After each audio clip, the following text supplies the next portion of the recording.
NEET UG exam తుది ఫలితాలు విడుదలయ్యాయి. సవరించిన ఫలితాలను నేషనల్ టెస్టింగ్ ఏజెన్సీ రిలీజ్ చేసింది. ఫిజిక్స్లో ఓ ప్రశ్నకు కాంపెన్సటరీ మార్కు తొలగించిన తర్వాత కొత్త ర్యాంకులు వెల్లడించింది. నీట్ యూజీ ఎగ్జామ్ మళ్లీ నిర్వహించాల్సిన అవసరం లేదని సుప్రీంకోర్టు తేల్చింది. దీంతో రివైజ్డ్ ఫలితాలను వెల్లడించింది ఎన్టీఏ.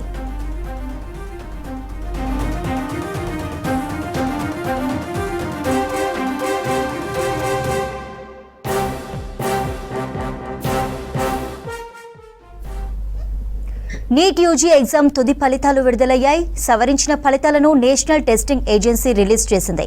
ఫిజిక్స్లో ఓ ప్రశ్నకు కాంపెన్సటరీ మార్కును తొలగించిన తర్వాత కొత్త ర్యాంకులను వెల్లడించింది. నీట్ యూజీ ఎగ్జామ్ మళ్లీ నిర్వహించాల్సిన అవసరం లేదని సుప్రీంకోర్టు తేల్చింది. దీంతో రివైజ్డ్ ఫలితాలను వెల్లడించింది ఎన్టీఏ.